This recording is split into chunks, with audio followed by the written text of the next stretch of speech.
오늘 하나님의 말씀은 누가복음 2장 1절을 찾겠습니다. 누가복음 2장 1절부터 7절까지 보겠습니다. 누가복음 2장 1절부터 7절입니다. 제가 천천히 읽겠습니다. 당시에 카이사 아우구스토로부터 한 칙령이 내려 온 세상이 조세 등록을 하게 되었는데, 이 조세 등록은 쿠레네오가 시리아의 총독이었을 때 처음 시작된 것이었더라. 그때 모든 사람이 각기 자기의 고향 성읍으로 조세 등록하러 가니라. 요셉도 갈릴리 나사렛 성읍에서 유대 다윗의 성읍 즉 베들레헴이라는 곳으로 가니, 이는 그가 다윗 가문의 계열이기 때문이더라. 그가 자기와 정혼한 아내 마리아와 함께 조세 등록하러 갔는데, 그녀는 아이로 인하여 배가 불렀더라. 그들이 그곳에 있는 동안 날이 차서 그녀가 해산하게 되었더라. 그리하여 그녀가 자기의 첫 아들을 낳아 그를 포대기로 싸서 구유에 누이니, 이는 여관에 그들이 들 방이 없었기 때문이라. 다 같이 기도드리고 시작하겠습니다. 사랑과 은혜가 충만하신 주 하나님 아버지, 지난 한 주간 동안 폭설과 한파로 인해 대단히 어려운 생활 가운데서도 하나님의 귀한 자녀들을 주님의 품 안에 안전하게 보호해 주셨다가, 오늘 주일을 맞이해서 추운 날씨지만 이렇게 한자리에 모여 영과 진리로 예배드릴 수 있도록 인도해 주시는 애 참으로 감사합니다.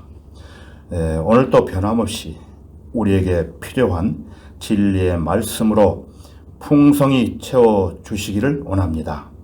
마치는 시간까지 악한 마귀 틈타지 않도록 지켜주시고 주님 홀로 영광 받으시옵소서.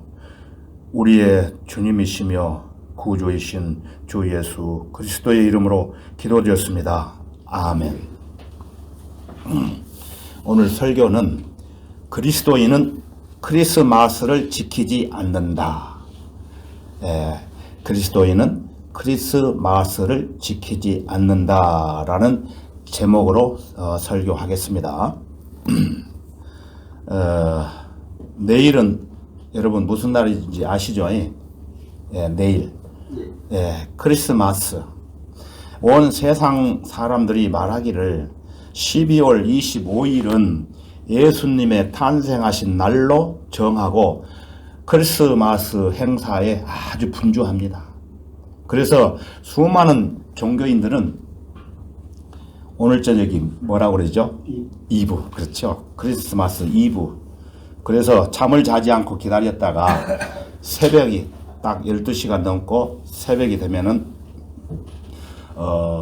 집집마다 돌아다니면서 고요한 밤, 거룩한 밤, 또 기쁘다 구주 오셨네, 또 찬송가 한 곡 있는데, 빠지지 않고 예수님을 믿든 안 믿든 집집마다 이렇게 가서 갑자기 나타나 가지고 딱 찬송을 부르면은 불교인이라든지 천주교인들도 불을 딱 켜고 맞아줘요. 저 교회 식구들 뿐만 아니라 그때는. 그래서 뭐 추우니까 차라도 한잔하라고 차도 주고, 그래서 이제 그랬는데, 저도 그렇게 해봤어요. 젊은 청년 시절에 진짜 열심은 있고 아무것도 모르고 교회에서 시키는 대로 12월 25일 새벽이 되면은 한 번도 빠지지 않고 준비했다가 가서 발자국 소리도 내지 않지요. 조용히 가서 예수님이 갑자기 나타났다는 그 기쁜 마음으로 들으라고 그렇게 촛불을 들고 가서 돌아다니면서 찬송가를 부른 적이 있습니다. 요즘은 그런 게 별로 없는 것 같아요. 그런데 옛날에는 그런 주로 거의가 다 100% 그랬습니다. 그런데 예수 그리스도의 탄생하신 날은 12월 25일이기 때문에 기념해서 지키라는 명령은 성경에는 없습니다. 어디에 나오지를 않아요, 성경에. 크리스마스는 그리스도의 미사입니다, 미사. 이것이 미사와 연결되어 있어요. 미사가 뭔지 아십니까? 속죄를 위해 드리는 제사입니다. 인류의 속죄를 위해서 예수 그리스도를 제물로 바치는 제사가 그리스도의 미사, 곧 크리스마스라는 것입니다. 사실 이것은 예수 그리스도의 단번 속죄를 부인하는 아주 가증스러운 이단 교리라는 것입니다. 크리스마스의 의미는 그런 가증한 의미를 담고 있는 것이 아니에요. 담고 있는 거예요. 크리스마스의 의미는 그런 가증한 의미를 담고 있는 거예요. 예수님을 욕되게 하고 있는 것입니다. 그것은 예수님은 이미 돌아가실 때 어떻게 얘기하셨어요? 다 이루셨다고 말씀하셨잖아요. 십자가에서 다 이루셨다. 십자가에서 피 흘려 죽으심으로 단번에 속죄를 끝내셨습니다. 예수님은. 그래서 히브리서 10장 10절 이하에 보면은 제가 읽어드릴게요. 그 뜻에 따라 한번 예수 그리스도의 몸을 들이심으로 우리가 거룩하게 된 것이라. 제사장마다 매일 서서 섬기며 똑같은 제사를 자주 드리지만 이것으로서는 결코 죄들을 제거할 수 없으나 예수님은 한 번의 제사로서 거룩하게 된 자들을 영원히 온전케 하셨다고 이렇게 말씀을 하고 있습니다. 이것이 진리입니다. 진리. 이 진리를 정면으로 부정하는 것이 바로 크리스마스라는 거예요. 그런데 이런 미사를 자주 드리는 로마 카톨릭은 1년 동안 전 세계적으로 무려 16만 8천 번의 미사를 드려요. 그 말은 뭐냐면은 1년에 16만 8천 번이나 예수님을 제물로 계속 바치고 있다는 뜻입니다. 가증한 것이죠. 이것은 가증한 신상 모독이에요. 하나님의 아들이신 예수 그리스도를 계속해서 십자가에 못 박아 공개적으로 조롱하는 일이라는 것입니다. 종교개혁자 존 칼빈도 이 로마 카톨릭의 미사에 대해 이런 말을 했어요.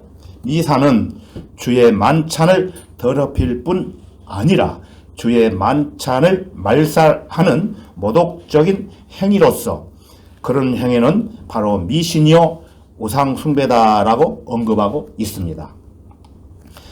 그러므로 거룩해야 할 그리스도의 몸된 교회가 그런 신성 모독적인 크리스마스 우상숭배 의식을 지켜야 할 하등의 이유가 없다는 뜻입니다. 자, 성경대로 믿는 그리스도인은 크리스마스를 지키지 않습니다. 왜 그럴까요? 몇 가지로 나누어서 말씀을 드릴게요.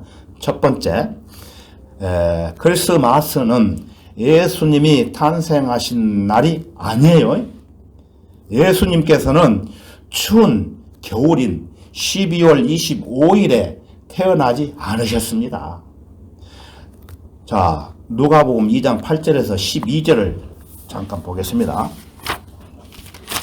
2장 8절에서 12절을 바로 옆에 있죠. 2장 8절에서 12절 제가 읽겠습니다. 그때 그 고을의 목자들이 있었는데 들에서 묵으면서 밤에 양떼를 지키더라. 자, 장소와 시간을 잘 보세요. 그런데 보라, 주의 천사가 그들을 위해 임하시고 주의 영광이 그들을 두루 비치니 그들이 몹시 두려워하더라. 그 천사가 그들에게 말하기를 두려워 말라. 보라, 이는 내가 너희에게 큰 기쁨의 좋은 소식을 알림이니 이것은 모든 백성을 위한 것이라. 이는 오늘 다윗의 성읍에서 너희에게 구주가 나셨음이니 그분은 주이신 그리스도시니라. 이것이 너희에게 표적이니 너희는 포대기에 쌓여 구유에 누워있는 아기를 보리라고 하더라. 자, 목자들이 예수님이 탄생하실 그 시점에 머물러 있던 장소와 시간을 보면은 머물러 있는 장소는 어디입니까? 들판입니다. 어떤 집이 아니에요. 들판. 그래서 목자들은 베들레헴 근처 어느 들판에 머물러 있었는데 그것도 낮이 아닌 언제예요? 밤에. 또 그것도 실내가 아닌 바깥에서 묵으면서 양떼를 지키고 있었습니다. 이때는 지금처럼 추운 겨울날이 아니고 신선한 초가을로 9월 15일에서 22일 사이에 장막절 기간을 말하는 것입니다. 제가 방금 전에 말씀드렸죠. 서울에 가니까 추워가지고 입이 얼어가지고 말이 안 나오는데 12월 25일 그렇게 추운데 어떻게 밖에 그 양들 지키고 키우겠습니까? 그 말이 아닌 거예요. 다 우리 안으로 들어가잖아요. 팔레스타인의 겨울은 춥기 때문에 12월에 바깥 들판에서 그것도 기온이 많이 떨어지는 밤에 묵으면서 양떼를 돌보는 것은 불가능합니다. 이처럼 예수님께서 12월 25일 추운 겨울에 탄생하셨다고 주장하는 것은 바로 로마 카톨릭의 거짓 망상에 불과합니다. 그리고 누가복음 1장 36절에 의하면은 예수님의 탄생 시기는 침례인 요한이 태어난 날과 비교해 보면은 6개월이라는 차이가 납니다. 6개월. 침례인 요한이 태어난 시기는 3월 하순입니다. 3월 하순이면은 6월절 절기예요.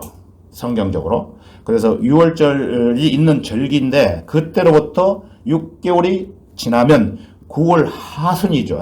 9월 하순이면은 다시 장막절이 오는 겁니다. 자, 그러면은 마리아가 예수님을 임신한 시기는 언제일까요? 마리아가 올라보면은 9월경에 나셨으니까 9월경에 태어나셨으니까 보통은 이제 만 9개월이 지나야 10개월째에 얘기가 나오지 않습니까? 일반적으로. 그렇게 본다면은 9월에서 거슬러 올라가서 생각을 해보면은 12월 하순경이 되겠죠. 다시 말하면은 12월 25일경은 예수님을 임신한 기간이에요. 따지고 보면.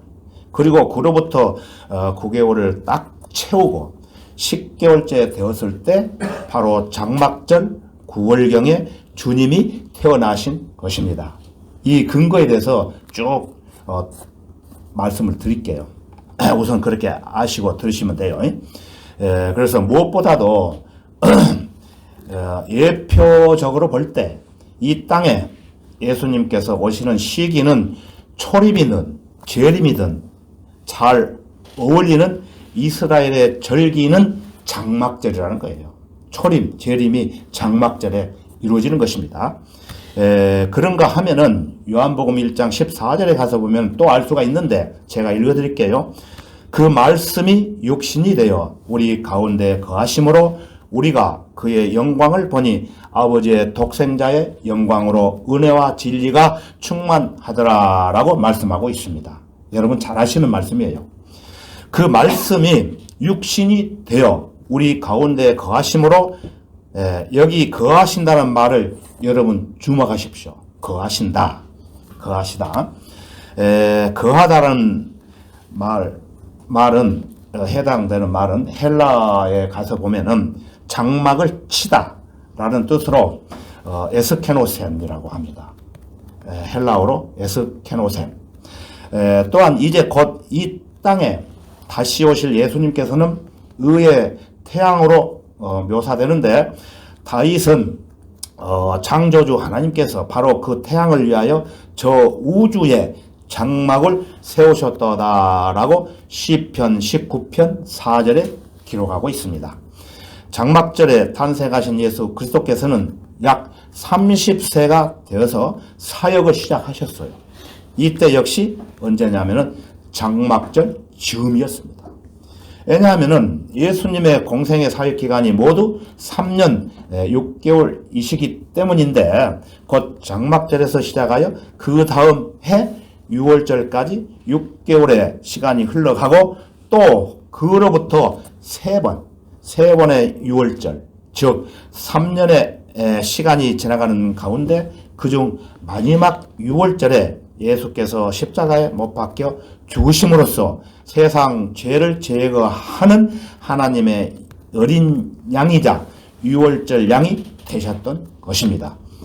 그래서 세상 죄를 제거하는 하나님의 어린 양이다, 이렇게 여러분들이 아시고 계시죠?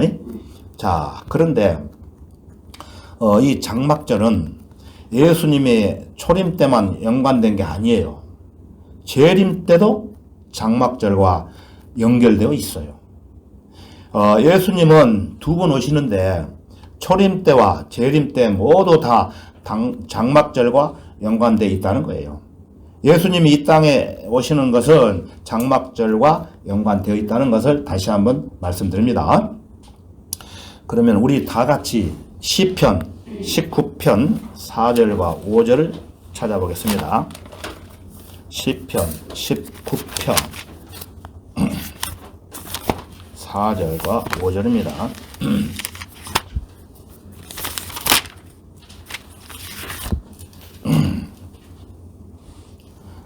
시편 19편 4절 5절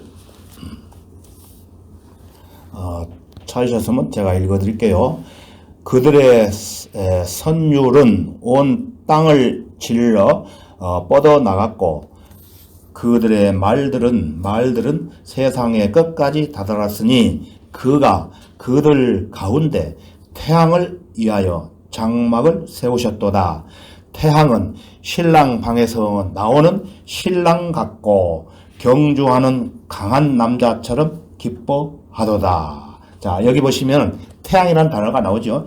태양을 위하여, 즉 예수 그리스도는 의의 태양이시잖아요. 의의 태양. 그 태양을 위해서 장막을 세우셨다는 것입니다.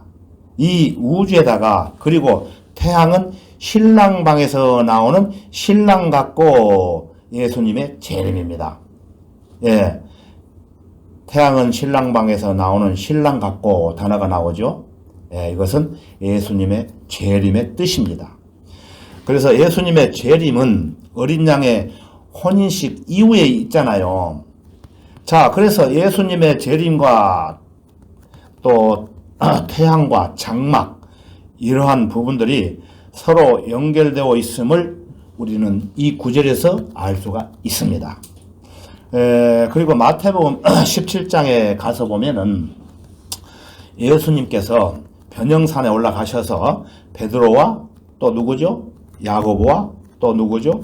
야고보 데리고 변영산에 올라가셨어요. 그때 용모가 바뀝니다. 예수님이 해처럼 빛나시는 모습을 볼 수가 있어요. 그때 해처럼 빛나는 모습. 해처럼 빛나는 모습은 무엇을 말하느냐면은 재림의 모습입니다. 성경에. 그런데 그때 모세와 엘리야가 나타나죠. 예, 그 모습을 봤던 베드로가 뭐라고 말합니까? 베드로가 말한 그 단어가 있는데, 그래서 베드로는 모세를 위해서, 엘리야를 위해서, 예수님을 위해서 내가 장막을 하나씩 짓겠다, 3개를 짓겠다는 거죠. 물론 베드로는 자기가 무슨 말인지 모르면서 얘기한 것이지만은 하지만 성령 하나님께서는 바로 그 말을 성경에 기록을 했습니다. 예수님의 재림과 장막이 연관되어 있음을 보여주시는 말씀이기도 합니다. 이처럼 예수 그리스도의 두 번의 오심은 초림과 재림인데 기본적으로 장막절과 관련되어 있음을 우리는 다시 한번 상기해 보는 것입니다. 자, 성경대로 믿는 그리스도인들은 크리스마스를 지키지 않는다. 두 번째입니다. 두 번째. 크리스마스는 바빌론의 태양신의 생일이에요. 생일. 예수님의 생일이 아닙니다. 바벨론의 태양신을 섬기는 날이에요. 바벨론의 백성들이. 그래서 12월 22일이 지금 지났죠. 동짓날이었죠. 22일. 밤이 제일 긴 날, 동짓날. 이때 무슨 죽을 먹죠? 저는 못 먹어봤습니다만. 동짓 때는 지구가 태양에서 가장 멀어지는 날입니다. 예. 그러니까 태양의 영향력에서 가장 멀어지는 거예요. 그러다가 낮이 이제 더 길어지는 시기가 되죠. 동지가 지나면은. 그래서 12월 25일은 그러니까 소위 크리스마스 때부터 태양의 영향력이 점점 커지기 시작한다는 것입니다. 가장 멀어졌다가 다시 가까워지는 것이죠. 예. 그래서 태양신을 숭배하는 자들은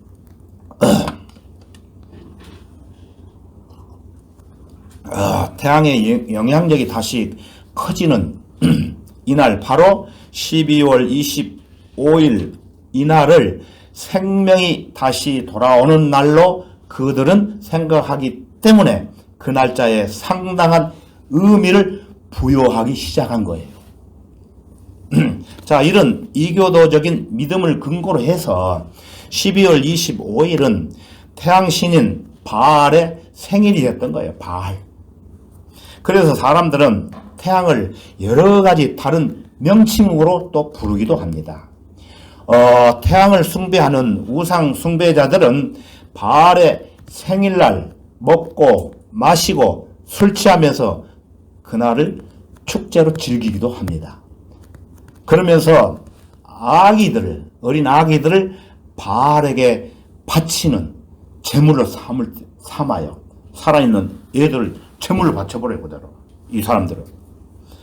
그래서 사실 교회 시대에 초기만 해도요, AD 200년에서 300년 이전까지만 해도 크리스마스를 지킨 교회가 단 한 군데도 없었어요. AD 200년에서 300년 이전까지만 해도.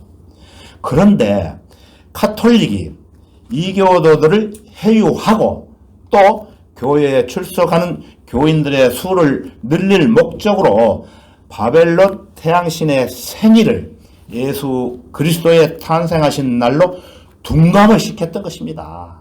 이 사람들이. 그래서 너희들 12월 25일 태양신 생일을 기념하지 않기 때문에 우리도 예수님 생일이 12월 25일인데 섬기지 않을래? 그러니까 이 말은 무슨 말이냐면은 12월 25일 태양신 생일을 기념하지 않느냐. 그런데 우리는 예수님의 생일이 12월 25일일 때 같이 섬기지 않을래? 예. 이것뿐만 아니라 당대의 그런 이교도들을 해유시키고 교인들의 숫자를 채우기 위해서 여러 가지 다양한 것들을 만들어내는 겁니다. 이 사람들 끌어모으기 위해서. 대표적인 경우가 이런 것이 있어요. 하나 말씀드리면은, 이교도 중에서 기독교로 개종한 사람들이 있는데, 그런 사람들이 나오게 되면은, 금화 20개와 흰옷 한 벌을 선물로 줬기 때문에 많이 그쪽으로 갔습니다. 선물을 준다고 하니까. 그래서 우리는 그리스도인이기 때문에 그런 선물을 주어도 갑니까? 안 갑니까? 안 가지요. 알고 있기 때문에. 근데 세상 사람들은 선물을 주기 때문에 좋아하기 때문에 많이 가요.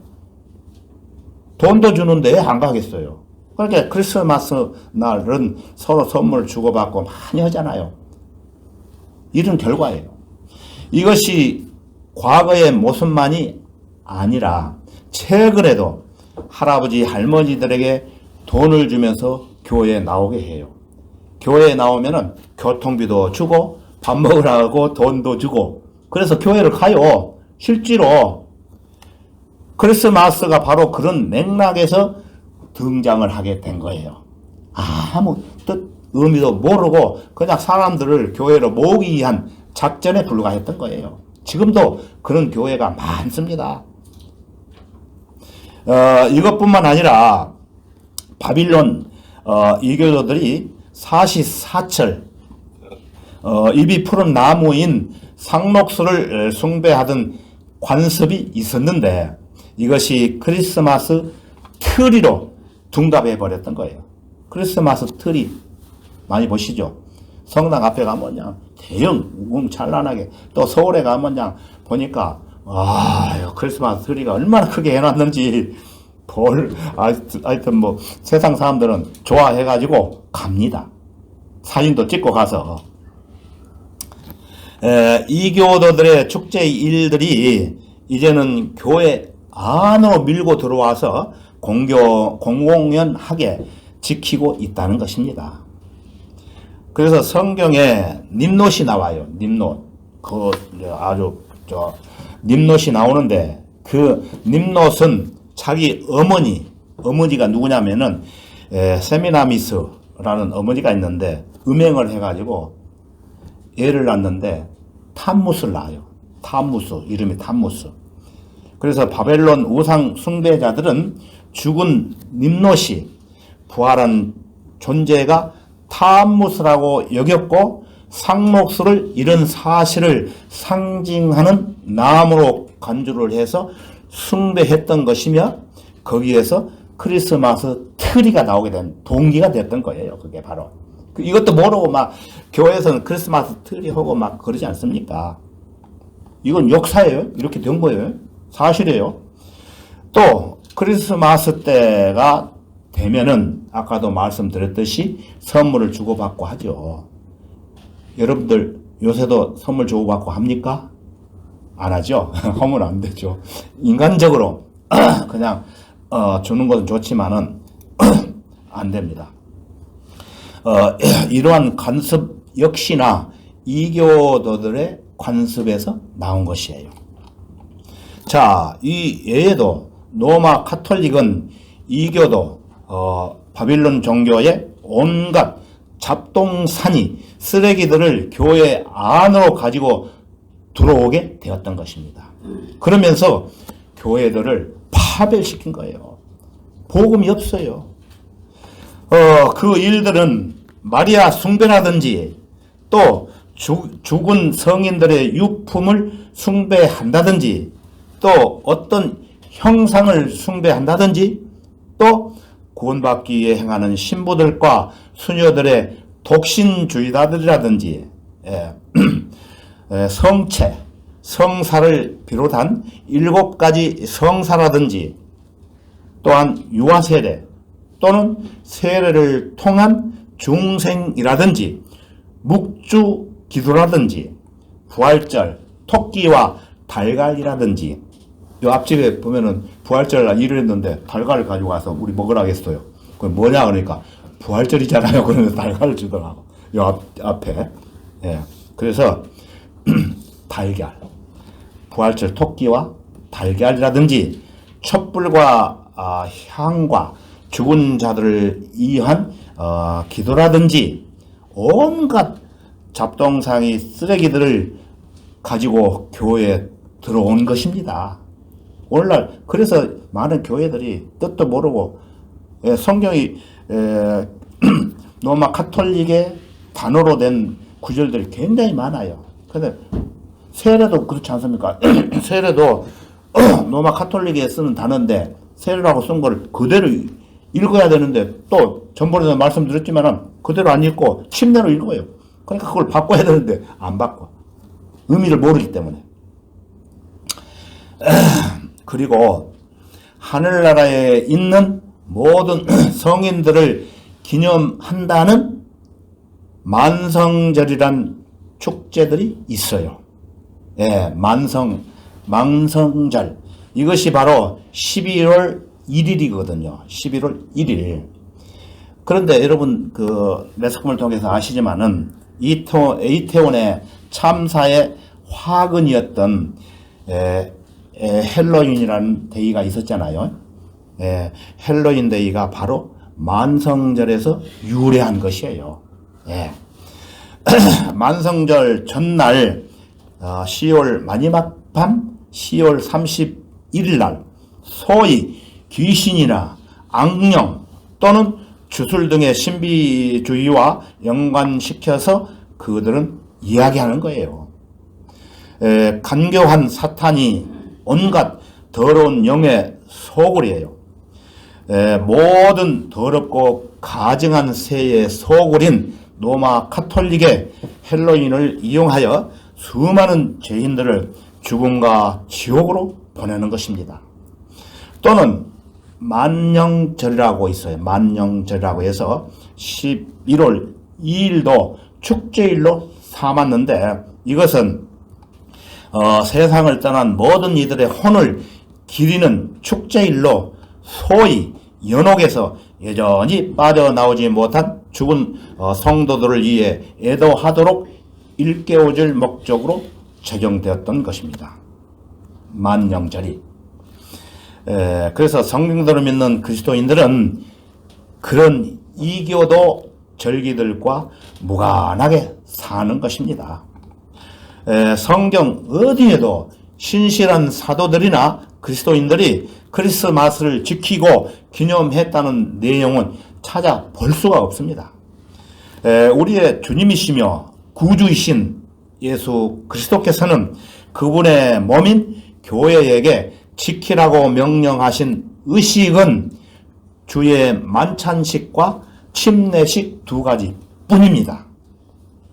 주의 만찬식은 예수 그리스도께서 다시 오실 재림이죠. 그때까지 그분의 죽으심을 기억하고 선포하는 의식이고, 침례식은 거듭난 그리스도인들을 구원하는 모형으로 육체의 더러움을 제거하는 것이 아니라 하나님을 향한 선한 양심의 응답이자 주님의 명령입니다. 침례식을 한다고 해서 구원받는 게 아니라는 것입니다. 자, 성경대로 믿는 그리스도인은 크리스마스를 지키지 않는다. 마지막 세 번째입니다. 세 번째.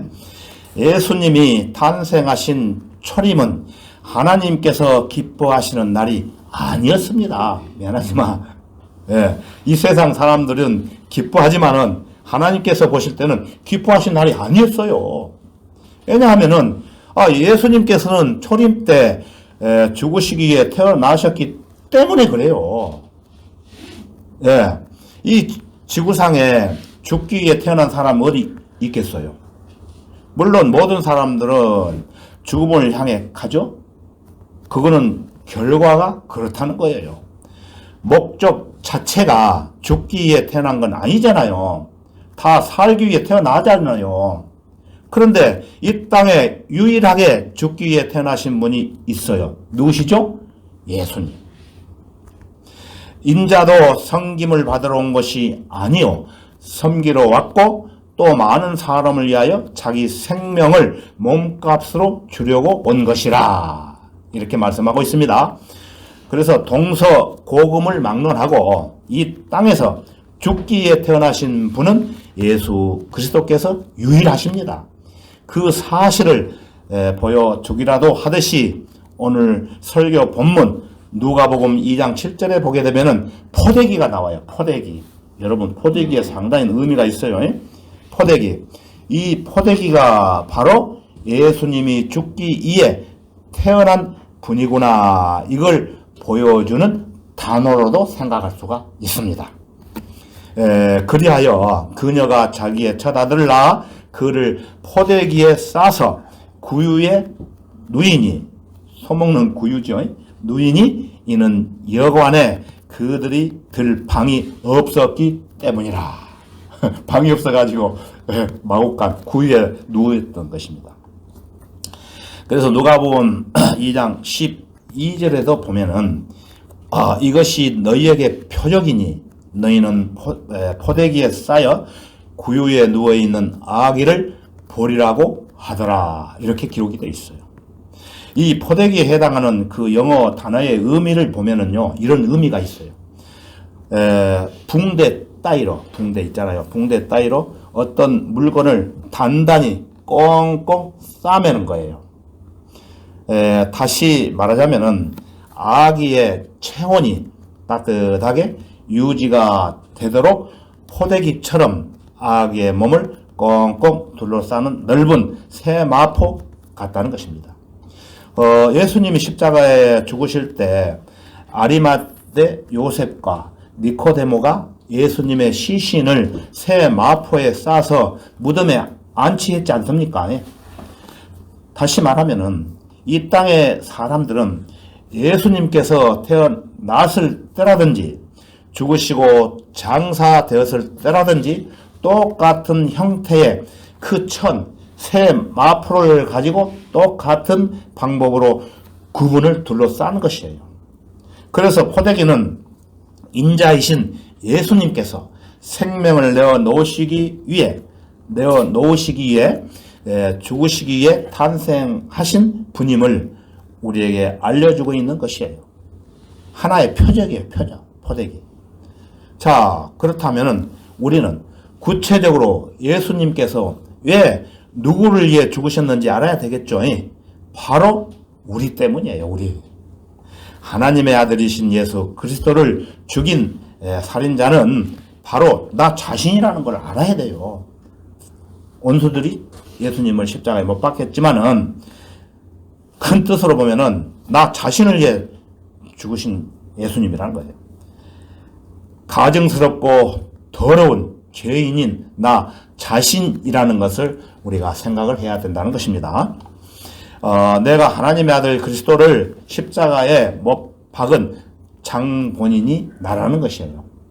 예수님께서는 죄인인 나 한 사람 때문에 십자가에서 못 박히신 채로 마지막 피 한 방울까지 모두 다 흘리시고 죽으셨지 않습니까? 그래서 엄밀히 말하자면은 예수님은 죄인인 나를 위해 죽으시고 이 땅에 태어나신 거예요. 자, 이처럼 죄인들을 위해 죽으러 오신 예수님의 초림은 하나님께서 기뻐하신 날이 아니었어요. 오히려 그날은 하나님의 관점에서 보면은 재앙의 날이었어요. 재앙. 그래서 우리의 관점에서 보면은 재앙의 날이 아니고 무슨 날이죠? 기쁨의 날이죠. 너무 좋은 것이죠. 반대로. 너무나도 다행스럽고 너무나 감사한 거죠. 하지만 하나님 아버지의 입장에서 본다면은 아들이 죽는 거 아니겠어요? 자기 아들이? 생각해 보세요. 자, 우리가, 자기 친아들이 있는데 죽는다고 하는데 기뻐하겠습니까? 아버지로서. 그렇지 않잖아요. 그래서 마태복음 27장 46절을 한번 보겠습니다. 마태복음 27장 46절.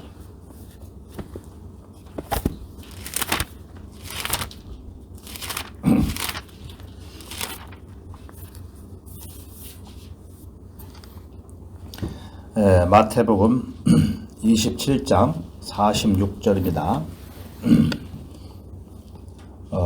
제가 읽을게요. 그냥 제9시경에 예수께서 큰 음성으로 소리질러 말씀하시기를 엘리 엘리 라마 사박타니 하시니 이는 나의 하나님 어찌하여 나를 버리셨나이까 라는 말이라.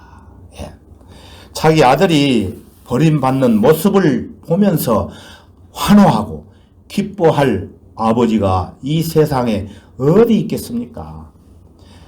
십자가의 제물로 바쳐지는 예수 그리스도의 모습은 하나님을 기쁘시게 하는 것은 아니었어요. 물론 예수 그리스도를 믿고 구원받은 사람들은 새로운 새로운 교회가 탄생하는 것은 하나님의 기쁨이죠. 그래서 기뻐했습니다. 그러나 자기의 아들이신 예수 그리스도께서 죽은 것 그 자체는 기쁜 게 아니고 슬픔이요 희생인 것입니다. 그렇지만 초림에 비해서 재림의 날은 주님이 무척 기뻐하시는 날입니다. 초림에 비해서 재림. 그래서 성경에는 초림보다는 재림이 훨씬 더 많이 기록되어 있습니다. 미국에 있는 어떤 한인 교회에서 이 누가복음 2장에 나오는 예수님의 탄생을 소재로 해서 연극을 한 적이 있었답니다. 그래서 그때 그 연극한 내용을 여러분들한테 한번 소개를 해 드릴게요. 그 한인 교회에서. 그때 그 교회에 다니는 올리라는 어린 아이가 있었는데, 어린 아이, 올리, 이름이 올리. 있었는데 마음이 무척 여리고 말을 더듬는 지적 장애 아이였다는 것입니다. 그런데 이 아이는 연극에 너무나 참여하고 싶었어요.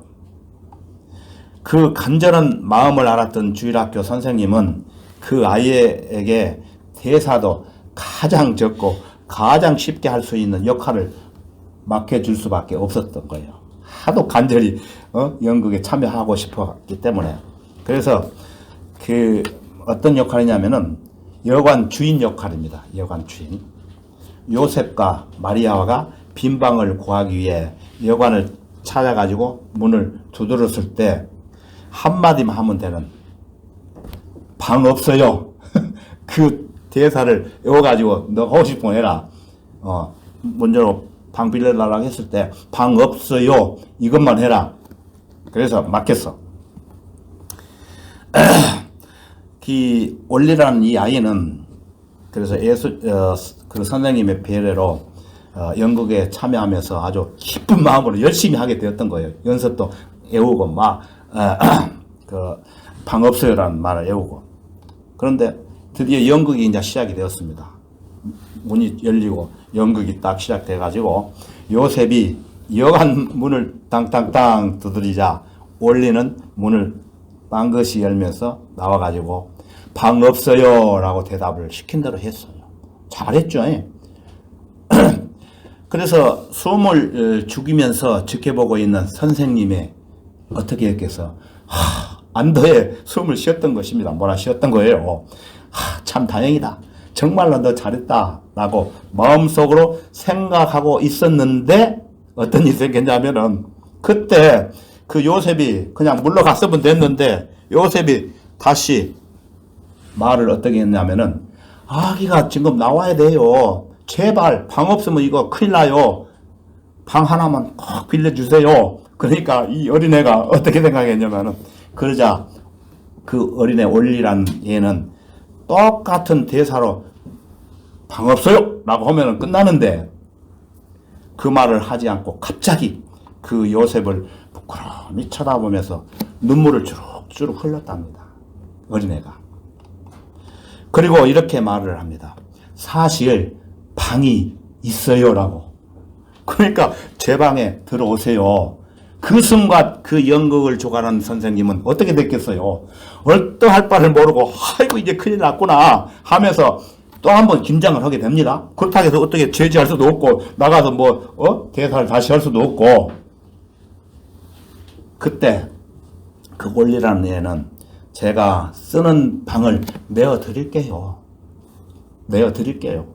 이렇게 예수님을 마구간 같은 데서 태어나게 하실 수 있겠습니까? 내용을 아니까. 그래서 비록 변변치 않지만 예수님께서 제 방에서 태어났으면 좋겠어요. 결국 이 올리라는 아이는 대형 사고를 치고 말았던 것입니다. 예, 지 생각으로. 그런데 그 당시 그 상황을 지켜보던 그 수많은 사람들은 오히려 감동을 받고 교회 전체가 울음바다가 되었다고 이렇게 전해오고 있습니다. 왜 그랬을까요? 예수님을 자기 마음의 방에 모셔 드렸던 것입니다. 그 어린아이가.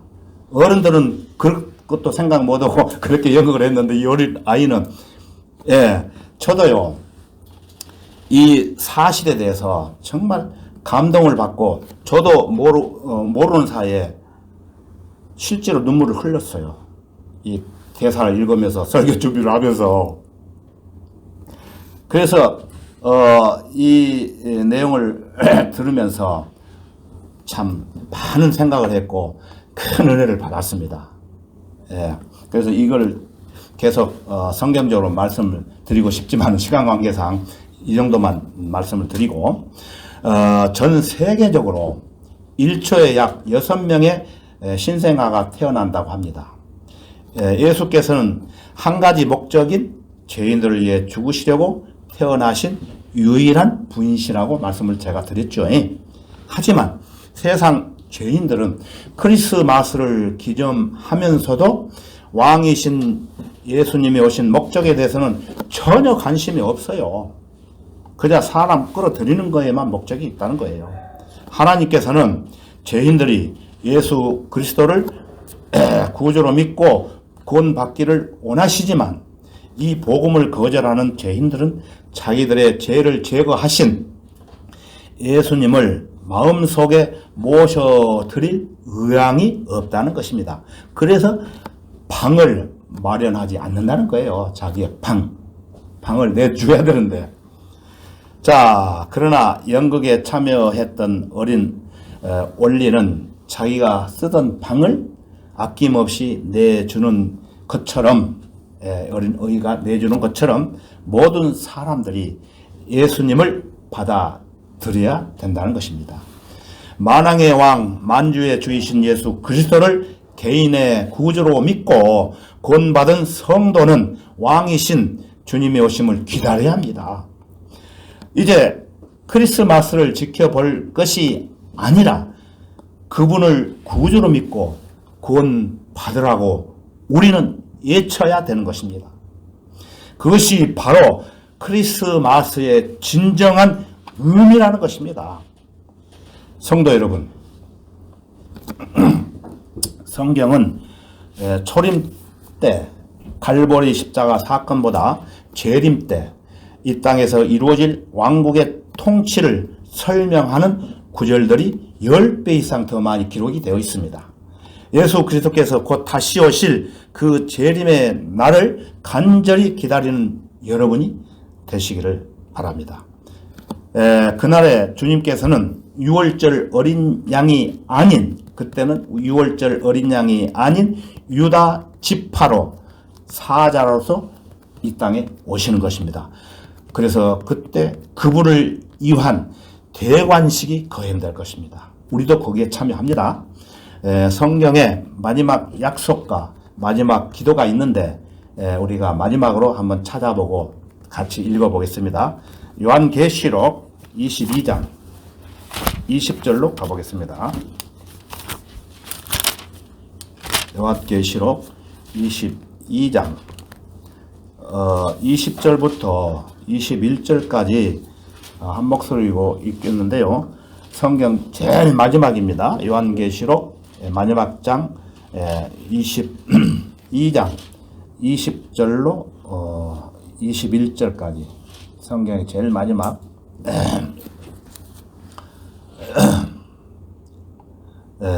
다 찾으셨으면은 20절부터 한 목소리로 읽겠습니다. 20절, 이런 일들을 증거하신 분이 말씀하시기를 반드시 내가 속히 오리라 하시니라. 아멘. 그러하옵니다. 주 예수여 오시옵소서. 우리 주 예수 그리스도의 은혜가 너희 모두와 함께 있을지어다. 아멘. 여러분, 이런 마음을 가지고 살으셔야 됩니다. 여러분 모두 재림을 기다리는 훌륭한 성도들이 되시기를 다시 한번 부탁드립니다. 다 같이 기도드리겠습니다. 은혜와 자비가 풍성하신 주 하나님 아버지 감사합니다. 오늘 본문 말씀을 중심으로 크리스마스의 의미와 그리스도인들은 크리스마스를 지키지 않는 이유에 대해 한글 킹제임스 성경을 통해 살펴볼 수 있도록 인도해 주신 은혜 정말 참으로 감사합니다. 세상 사람들은 특히 로마 카톨릭을 위시한 수많은 교회들이 크리스마스의 의미를 모르고 잘못 전해 내려온 전통을 마치 진짜인 것처럼 지키는 사람들이 너무도 많습니다. 그들은 이 설교를 듣고 정신을 차리고 이교도들이 지키는 그 성탄절을 모두 버리고 정신을 차리고 하나님의 은혜 복음을 전하며 다시 오시는 예수님을 만날 준비를 하는 일에 전념할 수 있도록 주 성령님께서 역사해 주옵소서. 모든 것을 감사드리며 우리의 주님이시며 구주이신 주 예수 그리스도의 이름으로 기도드렸습니다. 아멘.